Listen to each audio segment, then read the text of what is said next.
Okay, welcome to our My Friends with Wheels podcast. Today we have a very exciting guest today. She's one of my dear friends who has been in the Do It program with me. Or like we've been at the Do It program before, right? Yeah, yeah. Were you did we did you come before me or like after? It's been a long My time. my year was 2016. I think I was after you by a Yeah, year. yeah, I came in 2015. Yeah. That's I'm getting old. Well, that means me too. Yeah. And yeah, so I know that you focus on really like leadership and stuff like that. So, because that's kind of like your forte. So, what I want to like ask is how, like, tell me a little bit about, like yourself. What was it like, growing up? Like, were your like parents, did they teach you like, just give me like an overall sense of like how you grew up and, just what's like your experience like with like leadership skills, not only in the household but in your work? Yeah, of course. So my name is Rochelle. I am graduating University of Washington with a degree of communications and global and regional studies this year. And I've lived in Seattle basically my whole life. I grew up in the same house my mom grew up in, down the block from the house my great grandma grew up in. So it's kind of like a fun little fact about me. I like to call myself an OG Seattleite. But I grew up in a single parent household. So it was just my mom, my brother, and I. My dad left us when we were 5, and I haven't been in communication with him. It was a bit of a messy divorce, but so he was out of our life and he was the one with dyslexia. So my mom, she noticed that I couldn't spell. Obviously, you might be able to hear a little bit of an accent from my mouth. Some people think I'm an international student often enough, paired with like my dyslexia and kind of the way I speak. Things just like don't always like connect well or kind of flow out well. So like my as a kid, my mom was like, "Oh, you can't spell this," or we would get into fights about how things were spelled. I would say, "No, this is how it's spelled. This is a D," and she's like, "No, it's a B," and we would be sitting here debating on what letter this is and this is this because like what I saw it was different than what she saw. But as a single parent, and my dad was the one with dyslexia, she had no experience with this whatsoever, and the Seattle public schools didn't wasn't supportive of it. They refused to even test me or acknowledge that I had a disability for a long time. To the point where we had to ask for money from my grandma to pay for testing from the UW, which is very expensive alone, and it's a whole day process, and especially like as a single parent having to take a full day off of work to take your kid to the psychologist to get tested for like dyslexia and things like that. So from that point on, I got tested and they still kind of put up a little bit of fight with proper documentation. I finally got some like basic teachings, but the people who started to teach me English wasn't even like professionals. It was like parent volunteers. So like one of my childhood friends, her moms were the ones that helped me like first learn my like first reading and writing, and my mom at home. So it's really interesting to like think about how like the school districts really like make you like fall through those cracks. And it wasn't until high school I had a teacher who actually cared and really was invested in my learning. And then when she got me in ninth grade, I was way below like probably like low middle school reading and writing level, and I graduate with her help and really like her focus. And I just got really lucky with her. I was able to like graduate at the proper reading level. And then I went on to like community college for 2 years, because it's a cheaper route. And then I transferred into UW. Hmm. Yeah, that whole experience in the school district must have been tough for you. What were you feeling in that moment? Was it like anxiety or like what take me through like your feelings in that sort of moment where like the school district they did all these sorts of tests, and were you kind of nervous at all? I know that this is sort of an add-on to my first question here. Yeah. What were your thoughts, feelings in that moment? Yeah. So when I was young, I didn't really understand what was wrong with me or how I was different. I didn't really like I the neighborhood I grew up in was more affluent. It was like a richer neighborhood. So I was already used to being out of place, and kind of like ostracized. I do like remember early on like doing spelling tests in like first grade and stuff and hiding my test from my classmates because I was so embarrassed that I spelled like maybe two words right. I think like I and B were the only words I could get right on like a spelling test, and how embarrassing that was. I was like, I'm so stupid. But no one really like, I knew I had something different with me, but I didn't really have the language or understanding it was like a disability growing up. So in the sense, I kind of just felt stupid. I was being pulled out of classes. I fell behind in math class because I was being pulled from my math classes to learn more English and things like that.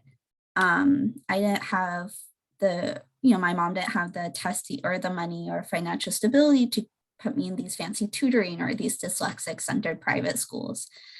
So it was all up to like her and me trying to like figure this out. And in middle school, I kind of had, I was like, I hated this idea that like I couldn't do anything, or I was kept on feeling like this force of I couldn't be like I was told I couldn't do A, B, and C, and I felt like stupid and like just like held down by this like annoying force. Um, and I remember like the first time I got in a class, I told one of my friends from elementary school, and she's like, "You're lying. You can't do that." And I remember like how hard I had to work to like get passing grades while everyone else could like barely study. And I thought that was so annoying. Um, and I remember like everything was just like hard and tiring and just consistently like tiring. And I remember the first time when after I went to do it, was the first time I really had the language or kind of like the ability to understand what I was really experiencing.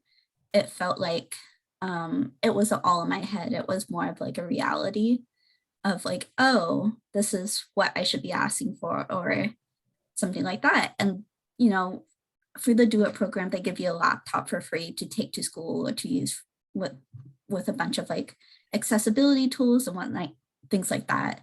So I remember like coming back from I signed up sophomore year, so it was my for junior year. I came and I had a Do It laptop, and it was the first time I really was using like accessibility tools in school and things like that. And my whole experience started to change where I'm like, wow, I get accommodations, or didn't feel as guilty when using my accommodations because I remember before no one else in my class was using it. I was like, I'm not stupid. I don't need accommodations. I can do this work. I just don't really get it takes me a different way or different things like that. Mm. Yeah, because yeah, I kind of see what you're saying. I had the similar experiences with like, the public school system. Like when I was younger, they would always put me in special ed classes because they think I couldn't handle regular ed classes. And I remember I had one elementary school teacher said, no, no, no. Um, I think her name was Miss Walrus or something like that. I don't know if she's still teaching. Anyway, so she was the one who sort of said, Laszlo can do this. He can sort of excel in these regular ed classes. He should do this. And so I really owe her credit to that. She really kind of helped me advocate for really getting into regular ed classes. As far as Do It goes, I think Do It, it changed my life. I swear to God. it taught me, what I should do, you know, in sort of the college setting area. I didn't even know what this program was before I came here. So I'm like, wow, I didn't know that there would be people like me that really want to go to college. And I'm truly grateful for that. And yeah. Yeah, exactly. I knew like I was always going to go to college because that's like what my mom wanted for me. Like she says she doesn't remember this conversation, but I remember sitting in the car with her one day and she turned to me and she's like, Rochelle, you don't have to go to college, but remember I can make your life a living hell. Just that loving, loving support. But she meant it in like a good way, but she was just like, this is what you need to do. This is what I want for you. And I always kind of like match that energy of like university and something is a dream I really wanted to do. And I'm glad I had the do it program or there was so many places I feel like I just got lucky. And I see like when I reflect or think back to high school or different things, there's so many different places where I'm like, wow, I got lucky. If this person was in my life or this opportunity didn't happen, there's such a strong possibility that I would have never graduated high school, or there's a possibility that I wouldn't be graduating university right now. And I think it kind of sucks that you just have to get lucky. Yeah. Yeah. You really have to push yourself and really earn your place in that program. Yeah. If I could just move on, I was looking at your website the other day and you touched on some core values with sort of your leadership sort of style. And what kind of core values like resonate with you the most and why? Because you talk about trust, you talk about I can't even remember, but um Yeah. So for me, I used to think like a leader was like loud and kind of like took charge and just kind of like let things happen and kind of like directed you. But as like time went on and I kind of sat back and kind of like thought about, especially right now I work at the Do It program office and I mentor or work with a lot of younger kids. And technically I'm a leader for them, but I'm not the kind that I don't want to be one who's like loud. I kind of just want to give support. So I look towards someone when I feel leaded, I feel like trust is the most important core value because with a leader, you should be able to be vulnerable and you have to share your weakness in order for like a team to thrive and work well together. Because I'm not always going to be great at everything. I have my flaws. My disability is part to that, and it makes it so I have certain weaknesses. And I like to count on like a leader or have that trust. But like for me, having an invisible disability, sometimes it's harder for me to admit it or like face it. Um, so I really like value that trust and that kind of friendship with the leader. Um, so I can get that support. So like that's kind of the foundation I really build my leadership off of is yeah. creating a collaborative Mm-hmm. environment. Mm-hmm. Uh let me take a look. But I should have asked this first.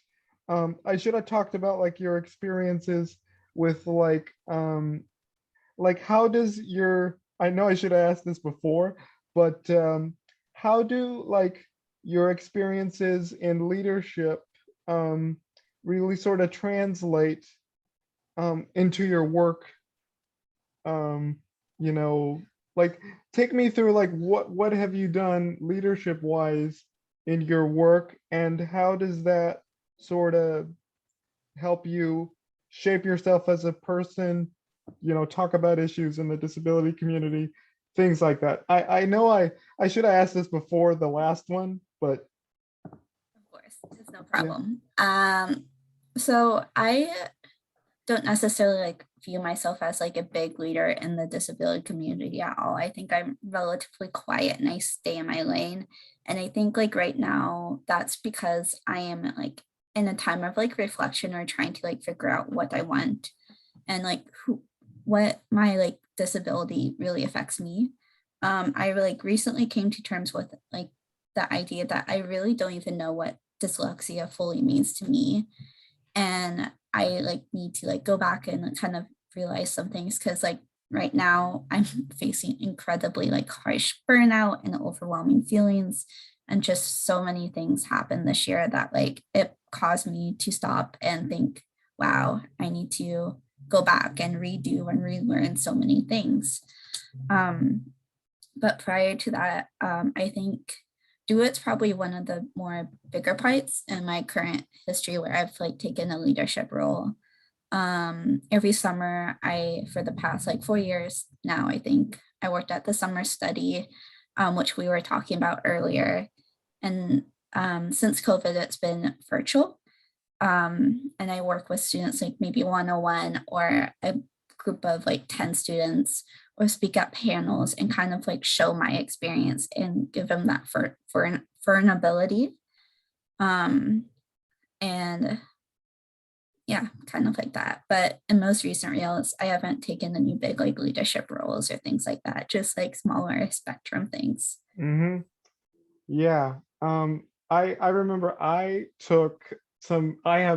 had some leadership experience under my belt. When I was in high school, I used to be a part of the associated student body at my high school. I was a representative one time. I think it was my junior year. And I also ran for class president, but it just got me really exposed to like what you do around the school and sort of what needs to be done to sort of make the school thrive or something like that. Um, yeah, I like that sort of experience and that I sort of use those qualities um as throughout my life basically. Yeah, um I used to do student body in high school too. It was I think sometimes I feel like silly because I feel like I peaked in my leadership in high school because I was like chief ASB officer. Like I ran Senate, I ran like a bunch of parent teacher like things like that, like increased student numbers. I was like really proud of myself. But like since after community college, going to community college first, like there's not a lot of like things to do at community college, and college is so expensive. So I was basically working full time and going to school full time. So it didn't leave me like any opportunities for like extracurricular or like fun, like leadership or fun club things to do because I had to work. And then, one assignment takes someone else like 15 minutes might take me 30 minutes. I can always expect a double and double and double. So like my day started with studying and school and my day ended with work. I remember at sometimes I would wake up at 5 a.m. to go to a Starbucks to like finish homework and they would like push me awake. They're like, oh, you can't sleep here. And I'm like, oh no, I didn't mean to. yeah. Um, Yeah, yeah, that sometimes happens. Uh like I want to like ask like how does like your leadership style like change over time? Because you talk about like going from the strict leadership style to a more collaborative, engaging sort of style of leadership. So like how does your leadership change over time? What was that process like of going from, a strict leader to like a more, was it kind of like a hard process transition to go to? Um, yeah. I think it wasn't hard. I think it was just it slowly happened and I slowly like did things to change. And I think a lot of it was kind of changing a frame of mind. I like I kind of was like what my leadership role in high school really worked and I think it was like successful in that environment. But like as time goes on, I think like trust is something I value a lot because I remember as a leader, I didn't trust I took on more than I could handle because I didn't trust other people to get it done. But as a leader, that's a risk you need to take. You have to trust people to give them stuff or give them this task and trust they'll do it. And they might not do it sometimes, which sucks. We all have that group partner, but like you at least have to extend that trust to them to like finish that. And I think that's like a big thing I had to like kind of test or find out is how to kind of navigate building that kind of trust with myself. I think like for me, I used to like be very scared to trust people. We can all refer it back to like daddy issues or things like that from childhood trauma, but it really like goes back into I was, ostracized as a kid a lot. I felt always other. I was labeled as weird because I have a speaking adder and I couldn't speak English, but I'm American. People be like, oh, your first language is not English. I'm like, actually it is. And all these like things make it so it's harder for me to kind of like want to be vulnerable and like kind of trust people because for so long I had to do everything on my own and I was always on my own to do whatever it was. So like trusting is such a big thing I had to learn, and I am still learning how to do it and be vulnerable with people. Mm-hmm. Yeah. Like it's really hard for like people to sort of understand what the word leader is because they often think, oh, I have to lead in a group. I'm sort of the authoritative figure in the room, but like you said, it's not just about being the elephant in the room. It's rather like working alongside people, and just be that sort of facilitator, like collaborate with them on whatever they need. A lot of times, people can, it's really hard for them to like be a collaborative leader, but like if some people like have that sort of, it depends on the person is what I'm trying to say. Like if the person is willing to be a collaborative leader, great. If yeah, it's just the definition itself has changed over time. Yeah.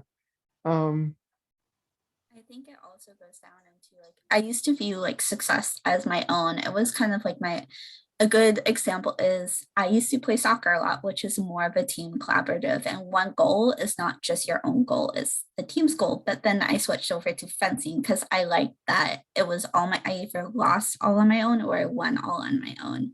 And I think that is very like conducive to different leadership styles. Is some people, if a team leads and their leader is more strict and more thing, it feels more like, oh, this leader did it.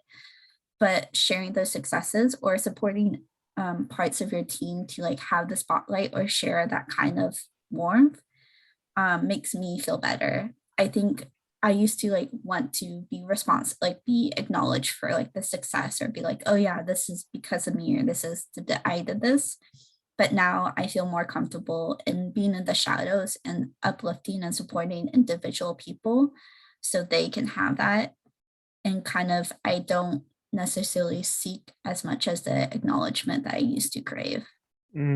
yeah, I get that. Yeah. Let me just check to see if I covered, if hit all the points here. Um, like I know um, I know this will probably be repetitive, but or it might be the same question as I asked earlier, but like, what were some of the challenges to like adapting to a new leadership style of like collaborative? Yeah, I think it goes along the same questions. I should have written this earlier, but yeah, like how have you sort of adapted to this new leadership style of being more collaborative, warm, supportive? Um, what was the process like? Were you like, I need to do this, I need to do that, um, stuff like I that? think I think it was just during COVID, I really realized that I have no control over everything. I wish I had control. I wish I could like control A, B, and C and make things go my way or make things go the plan way. But like, I realized that like as much as you want to like pretend you're in control of everything, you're not, and you never will be. And I think it was a hard thing to accept. And my whole life, I've been trying to control my disability or fight against it or like bury it deeper and deeper to the point where I don't realize that. And like I, tried to get all A's or I tried to get 4.0 to be like, see, I can read or I can do this. I'm constantly trying to prove myself. But once I kind of start to let go, I'm still working on this, not fully there, but like the process of me trying to like let go and kind of, as much as successes feel great, acknowledge failures and kind of sit there and be like, this is a lesson too. This is just as valuable as when I succeeded. And being more gentle with myself has allowed me to be more softer, like kind of nurturing as a leader. And I think just like kind of acknowledging that even though like what I have been through kind of sucks sometimes, that don't be salty to the rest of the world or don't like blame other people for something that happens to me. It's more of Mhm. like an internal focus than like kind of angry at the world. Yeah. That's kind of like what I've had to learn throughout my ASB tenure because I had to be like sort of this collaborative individual and not this authoritative person where like I'm telling people what to do. And I remember another time where um where we were in like a group project thing in like our history class, and we were assigned different roles. One had to be like the captain, another one had to be like they had to write something down, and other roles that I can't think off the top of my head. But so I wanted to be like the leader of the group, but I'm like, how do I do this? Like it was so challenging for me to like lead like a group of men, a group of people. And it it was just it's just kind of new for me, and it was a big weight on my shoulders. Yeah. Um, and if I could just ask this last question, I know there's often the stigma with like sort of around disability, like people can't do anything, stuff like that. And how does that hold on this um like how does that sort of how can we sort of eliminate the stigma from a leadership perspective? I don't know if that makes sense, but It makes sense. It's just a giant question. I how would you think, interpret that? yeah, I think there's lots of stigmas, and I think like I have my own personal stigmas, even against having my own disability. I think like I am very like harsh on myself and kind of want this like underdog kind of story for myself. And I think that like pushes me in not always the most healthiest way. It makes me like do things that like my body or my mind can't handle. And when I fail or I just get mad and angry at myself for being like, I can't do this. Why can't I do this? Um, and I think that there needs to be a little bit of a process of kind of maybe like kind of like it goes it's a like a systemic change that like needs to happen and normalizing like disabilities and I thinking creating an environment that is more like unique, like accessible and like simple things like education.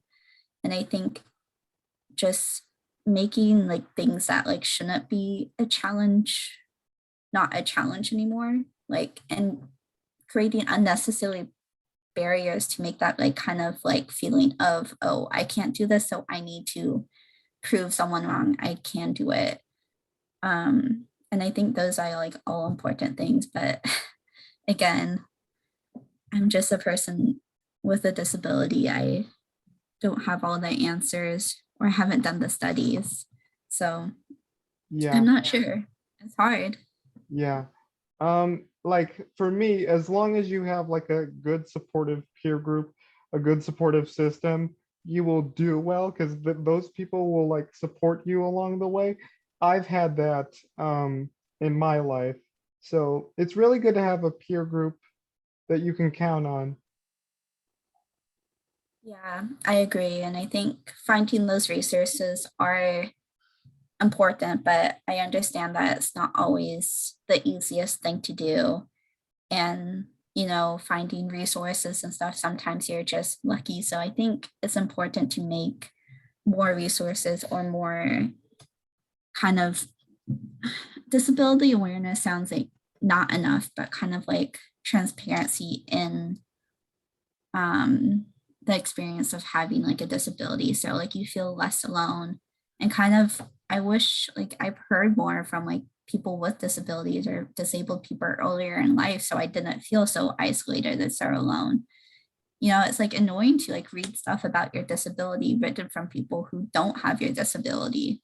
It's like how dare you tell me that when you have never Hmm. experienced what I have felt. Yeah, I get that a lot.